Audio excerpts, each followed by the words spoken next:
Kasi ang hirap magkaroon ng sakit. Sa Pilipinas ngayon, ang hirap magkasakit.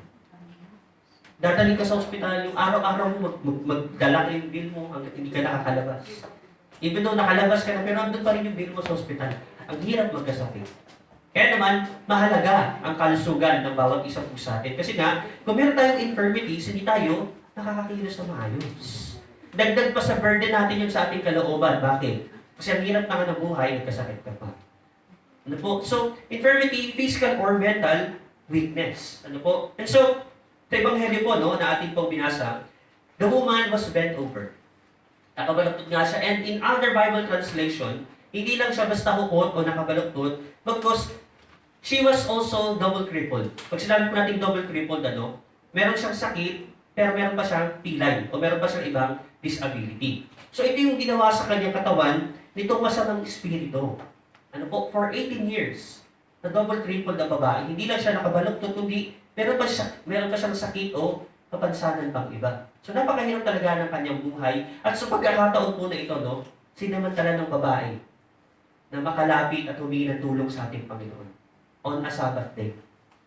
Ano po? So mamaya, pag dinilayan po natin ito, pag-usapan po natin yung in consideration itong ruler of the synagogue. Kasi nga naman, sabi nga ng ating Panginoon, you hypocrites. Ano po, kayo mga mapagkunwari. Sa araw ng pamamahinga o na Sabbath day, kinakalagan niyo yung asno niyo, yung inyong bata, para pakainin, para painumin ng tubig. Hindi ba itong anak ni Abraham, for 18 years, tinatali ni Satanas, dapat din palayain kahit sa araw ng pamamahinga? Ano po? So, makikita po natin sa tagpo ng Ebanghelyo ito, na katulad natin, ano po, may ilan siguro sa atin na may umaalipin sa ating kasalanan o sakit for many long years. Pinapakita lang sa atin ng Ebanghelyo na walang araw, kapatid, na nagde-day off ang Panginoon. Walang araw ng pamamahinga para sa ating Panginoon. Anytime, any day. Gusto ng Panginoon, pagalingin ka din. Pagalingin tayo. Amen po ba? Amen. Tanungin mo yung katabi mo, gusto mo bang gumaling? Gusto mo gumaling. Ano kaya ang sagot niya? Amen. Sino ba namang ayaw gumaling? Lahat tayo ay gusto gumaling at hayaan po natin mga kapatid na pagalingin tayo ng ating pong Panginoon. So ito kayong magandang point ng reflection para sa ating pong unang pointer. Ayan. So what are the things that cripples us? Ano ba yung mga bagay na nagsaserve as crippling agent sa atin? Parang nagiging dahilan para hindi tayo magbabaldato, hindi tayo makakilos. So what are the things that burden us and so bend us over? Ano po? So hindi po si Sir Lilia baldado yun, no? Ang term po sa Tagalog yun. Naghanap kasi si sister eh.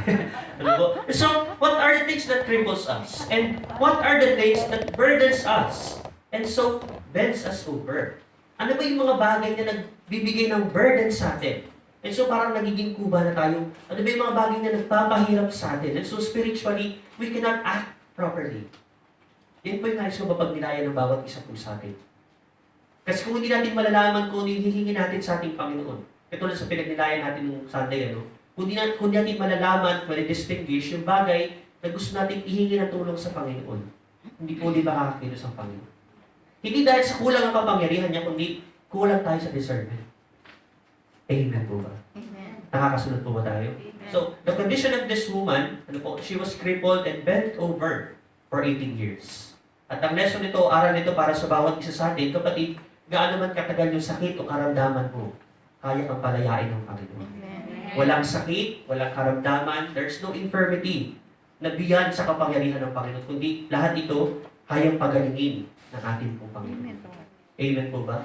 And so every time na tayo po ay nabibigatan, every time na napapil natin that we are so burdened, ito yung paanyaya sa atin ng ating Panginoon. Sa Isaiah chapter 40 verse 29, yan. He gives strength to the weary and increases the power of the weak. Ayan. So tayo ay pinalalakas at pinatatatag ng ating pong Panginoon. Pangalawa mga kapatid, that by encountering Jesus, the woman was set free. Ano po? So siguro may magsasabi sa atin, Brad, matagal ko na na-encounter ang Panginoon, pero bakit hindi ako malaya hanggang sa ngayon? Bakit meron akong mga vision na hindi ko maiwanan? Bakit meron akong mga kahinaan na parang hindi napupunan ng kalakasan? Well, kapatid, there's nothing wrong sa ating pong Panginoon. But probably there is something wrong within us. Within you. Dahil not unless totally surrender natin sa ating pong Panginoon ng lahat, without reservation, doon tayo lalaya. Katulad ng nangyari sa babaeng ito, na bent over or hukot, na parang nakukuba, nakabaluktot, sa kanyang paglapit sa ating pong Panginoon, alam niya that was on Sabbath day. Alam niya na pagagalitan siya. Alam niya na pagagalitan ang ating Panginoong Jesus na magpapagaling sa kanya. Pero hindi niya inintindi yun. Ang inintindi niya, makalapit sa ating pong Panginoon at gumaling.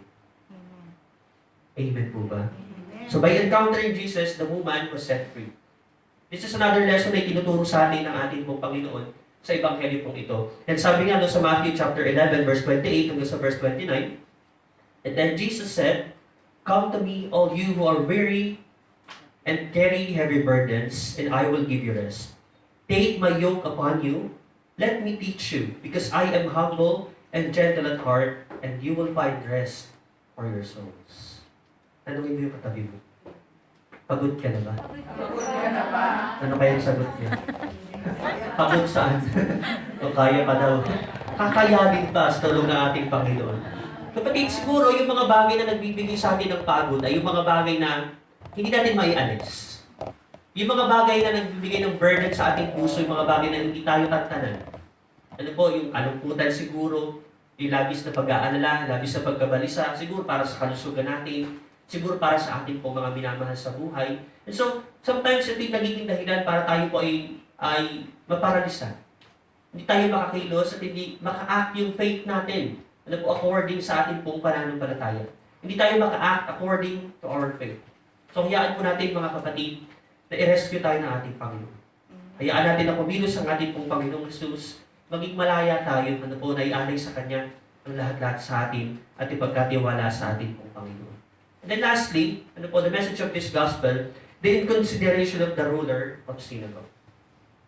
So sa kabila po ng pinagdadaanan nitong babae, nandun po yung inconsideration nitong ruler of synagogue. And by the way, ano nga ba yung tungkulin ng ruler of synagogue noong unang panahon?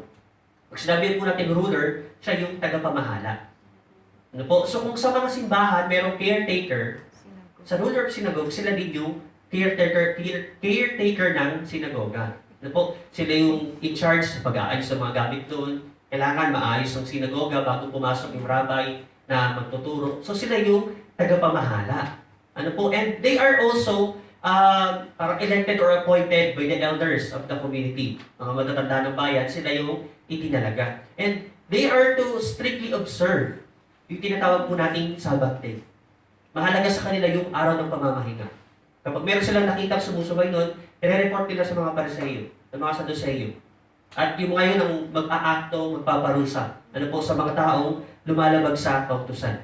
So sabi po sa verse 14 hanggang sa following, natin po binasa, ngunit nagalit ang tagapamahala ng sinagoga sapagkat nagpagaling si Jesus sa araw ng pamamahinga. Kaya't sinabi ng tagapamahala sa mga tao, may 6 na araw na inilaan upang kayo'y magtrabaho. Sa mga araw na iyon, kayo pumarito upang pagalingin at huwag sa araw ng pamamahinga. Sinagot siya ng Panginoon, mga mapagkunwari, hindi ba't kinakalag ninyo sa sabsaban ang inyong baka o asno at dinadala sa painuman kahit sa araw ng pamamahinga? Ang anak na ito ni Abraham ay ginapos ni Satanas sa loob ng 18 taon. Hindi ba dapat siyang kalagan kahit na sa araw ng pamamahinga? So actually, ito pong ruler of synagogue, na humarap sa ating pong Panginoon, somehow mayroon din siyang takot sa ating Panginoon at ayaw niya mapahiya sa mga tao. That's why in-address niya hindi sa Panginoon, kundi sa mga tao. Ang sabi niya sa mga tao, there are 6 weeks, there are 6 days in a week na pwede kayo pumunta sa sinagoga para magpagaling. Pero hindi sa araw ng pamamahinga. Pero sinagot siya ng ating pong Panginoon. Mga mapagkunwari. Mga mapagkunwari. Bakit daw po? Kasi kahit kayo, kumikilos kayo, nagtatrabaho kayo sa araw ng pamamahinga. Kinakalagan yung asno, yung inyong mga baka, para pakainin at para painumin. Ito rin anak ni Abraham, na kabilang sa lahing ililigtas ng ating Panginoon. Nararapat lamang din na kahit sa araw ng pamamahinga, lumaya din siya. You know what, my dear brothers and sisters, sometimes ito yung pagkukulang po natin. Ito may magandang tanong sa bawat isa po sa atin. Ayaw ko lumipat. Pakilipat po, Yan. So, Bakit ba tayo nagsisimba? Bakit tayo nagbabasa ng Biblia? At bakit tayo nag-aaral ng kalooban ng Diyos? Tanungin mo yung katabi mo, bakit ka nagsisimba? Ano ba yung sagot niya? Wala, hindi alam. Bakit nga ba tayo nagsisimba with your brothers and sisters?